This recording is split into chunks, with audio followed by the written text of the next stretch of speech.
Bismillahirrahmanirrahim. Assalamualaikum warahmatullahi wabarakatuh. Pada kesempatan kali ini kami dari kelompok 1 akan menjelaskan tentang optimasi teknik isolasi dan purifikasi DNA yang efisien dan efektif pada kemiri Sunan. Nah, ini adalah judul dari kelompok kami, dan untuk judul ini di sini kami akan membahas tentang purifikasi DNA dengan metode CTAB. Baik, di sini kelompok 1 beranggotakan 7 orang. Yang pertama yaitu saya sendiri, Redita Diah Ayu Anggreni. Yang pertama yaitu ada Kak Anggi Aprilianti.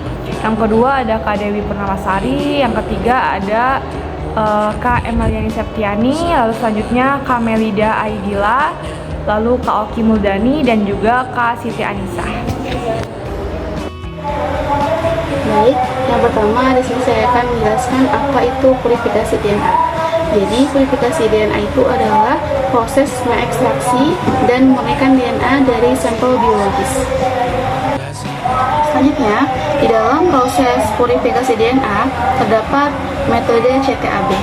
CTAB adalah cetyl trimethyl ammonium bromide, yaitu teknik yang sering digunakan untuk memurnikan DNA dari tanaman yang memiliki kandungan polisakarida dan fenol tinggi yang dapat mengganggu proses ekstraksi DNA.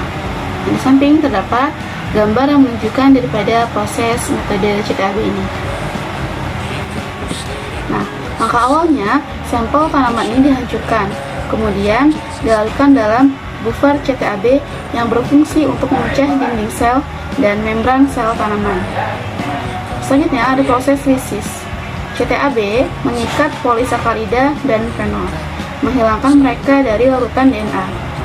Larutan kemudian dipisahkan menggunakan sentrifugasi, dan komponen non-DNA seperti protein dihilangkan dengan penambahan fenolklorofon. Selanjutnya, presipitasi DNA.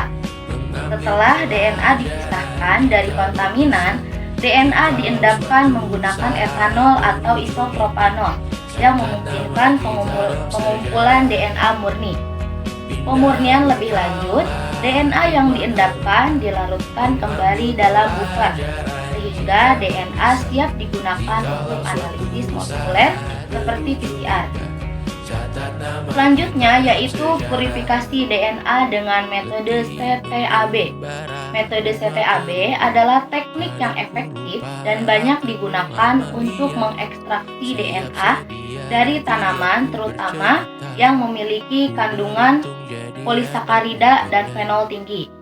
Metode ini memungkinkan pemisahan DNA dengan kualitas baik yang dapat digunakan dalam berbagai aplikasi biologi molekuler seperti analisis genetik dan PCR. Keberhasilan metode ini bergantung pada proses lisis yang efektif, penghilangan kontaminan, dan presipitasi DNA. Selanjutnya yaitu alat yang digunakan ketika purifikasi DNA. Yang pertama yaitu ada sentrifug untuk memisahkan komponen padat dari larutan setelah diproses. Yang kedua yaitu ada pipet microliter untuk memindahkan volume kecil cairan dengan presisi. Yang ketiga yaitu tabung mikrosentrifugasi, yaitu adalah wadah untuk mencampur dan memisahkan sampel selama proses purifikasi. Selanjutnya yang keempat yaitu ada water batch, yaitu alat untuk menginkubasi larutan CTAB pada suhu tertentu. Yang kelima yaitu ada Kotrek mixer untuk homogenisasi atau pencampuran larutan secara menyeluruh. Yang keenam yaitu ada spektrofotometer, yaitu alat untuk mengukur konsentrasi dan kemurnian DNA yang telah dimurnikan. Selanjutnya yang ketujuh yaitu ada kaca pengaduk untuk mencampur bahan kimia. Dan yang terakhir ada blender. Nah, untuk blender ini yaitu opsional, digunakan untuk menghancurkan jaringan tumbuhan sebelum ekstraksi. Bahan yang digunakan ketika purifikasi DNA yang pertama ada CTAB buffer. Kisaran 2% ini adalah larutan utama yang digunakan untuk lisis sel dan juga pemurnian DNA. Selanjutnya ada kloroform alkohol dengan kisaran perbandingan 24:1. Digunakan untuk memisahkan protein dan kontaminan lainnya dari DNA. Selanjutnya ada proteinase K. Ini adalah enzim yang digunakan untuk menghilangkan protein. Nah, ada lagi RNA-CA. Ini adalah enzim yang digunakan untuk mendegradasi RNA yang mengkontaminasi sampel DNA. Selanjutnya ada NaCl, yaitu natrium klorida.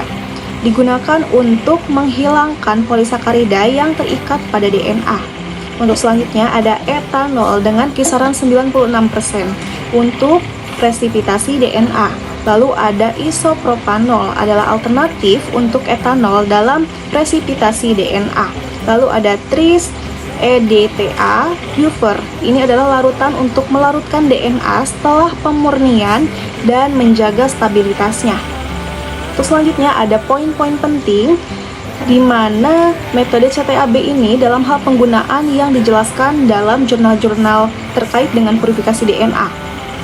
Nah, penggunaan CTAB atau cetyl trimethyl ammonium bromide ini digunakan secara luas untuk ekstraksi DNA dari tumbuhan. Nah, terutama yang mengandung polisakarida dan juga fenol yang sangat tinggi. Ini CTAB ini adalah efektif dalam memisahkan DNA dari komponen non-DNA seperti protein dan juga karbohidrat. Baik, saya akan memaparkan materi mengenai purifikasi DNA dengan metode CTAB. Nah, tahap pertama itu tahap lysis cell. Tahap lysis cell ini yaitu pemecahan dinding sel untuk mengeluarkan isinya, termasuk DNA. Nah, pada tanaman biasanya dinding sel yang tebal itu mengandung selulosa, sehingga diperlukan senyawa CTAB untuk merusak struktur ini. Selanjutnya, penghilangan kontaminan. Nah, CTAB ini akan mengikat polisakarida dan zat lainnya seperti fenol yang sering mengganggu kualitas DNA. Nah, fenol ini biasanya dapat menghambat proses downstream seperti PCR sehingga penting untuk dihilangkan dengan benar. Semuanya, coba saya lanjutkan kembali ya mengenai tentang materi ini. Jadi selanjutnya adalah tentang tahap pemurnian DNA, yang mana setelah lisis, DNA dipisahkan dari komponen seluler lainnya melalui sentrifugasi. Kontamin lain seperti protein dihilangkan dengan penggunaan senyawa fenol atau kloroform. Presipitasi DNA. DNA yang diperoleh kemudian diendapkan menggunakan etanol dingin atau ispropanol yang menyebabkan DNA mengendap dan dapat dikumpulkan. Keunggulan penggunaan metode CTAB, metode ini dianggap sangat efektif untuk sampel tumbuhan yang mengandung polisakarida tinggi yang dapat mengganggu metode ekstraksi DNA lainnya. Metode ini juga lebih hemat biaya dibandingkan beberapa metode komersil lainnya. Aplikasi molekuler. DNA yang dimurnikan menggunakan metode CTAB sangat cocok untuk digunakan dalam aplikasi molekuler lanjutan seperti polymerase chain reaction atau PCR dan penandaan molekuler untuk program pemuliaan tanaman. Repositori pertanian. Metode ini menjadi salah satu pendekatan utama dalam pemurnian DNA dari tanaman, terutama tanaman dengan tingkat polisakarida dan fenol yang tinggi, sering menyebabkan kendala pada metode lainnya. Sekian, terima kasih. Prosedur ekstraksi DNA berdasarkan metode Doyle dan Doyle pada tahun 1987 menggunakan CTAB dengan modifikasi penambahan 2 polipirolid. Nah, yang pertama itu ada ekstraksi dan purifikasi DNA, di mana adanya persiapan sampel yang diambil dari 0,5 sampai 0,7 gram, ada ekstraksi awal atau TA, transfer sampel atau PI, inkubasi itu ada inkubasi sampel D, sentrifugal itu sampel vortex. Nah, prosedur ini bertujuan untuk memperoleh DNA berkualitas. Nah, yang kedua ada aplikasi DNA, di mana reaksi aplikasi DNA ini dilakukan menggunakan yang pertama itu ada siklus awal. Satu siklus itu waktunya itu per minggu. Nah, untuk kedua itu ada siklus utama, di mana terjadi 45 siklus, ada denaturasi Di antaranya itu ada ANN, ekstensi akhir itu 1. Total reaksi PCR berisi 20 mikroliter yang terdiri dari 10 jam, 0,1 mikrometer masing-masing DNTP yang terdiri dari DATP, DCTP, DGTP, 0,2 pmol mas, 0,4 satuannya T, dan larutan BUF. Baik, cukup sekian. Mungkin berikut kesimpulan dari materi yang kami sampaikan tadi, yaitu dapat disimpulkan yang pertama, purifikasi DNA dengan metode CTAB atau cetyl trimethyl ammonium bromide adalah teknik yang sering digunakan untuk memurnikan DNA dari tanaman yang memiliki kandungan polisakarida dan fenol tinggi.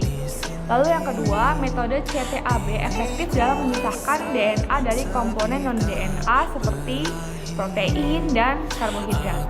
Lalu yang ketiga, metode CTAB memiliki beberapa keunggulan, antara lain yaitu sangat efektif untuk sampel tumbuhan yang mengandung polisakarida tinggi. Yang kedua, ada lebih hemat biaya dibandingkan metode komersial. Terus yang ketiga, menghasilkan DNA yang sesuai untuk digunakan dalam aplikasi molekuler lanjutan seperti PCR. Lalu yang keempat, prosedur ekstraksi DNA dengan metode CTAB diawali dengan persiapan sampel, lalu diikuti dengan tahap ekstraksi awal, inkubasi, sentrifugasi, dan pemurnian lebih lanjut. Lalu yang kelima, DNA yang diperoleh dari metode CTAB dapat digunakan untuk amplifikasi DNA melalui reaksi PCR yang meliputi siklus awal, siklus utama, dan juga ekstensi akhir. Nah, lalu di sini jurnal yang kami ambil berikut juga linknya dengan judul Optimasi Teknik Isolasi dan Purifikasi DNA yang Efisien dan Efektif pada Kemiri-Sunan. Cukup sekian dari kelompok kami. Wassalamualaikum warahmatullahi wabarakatuh.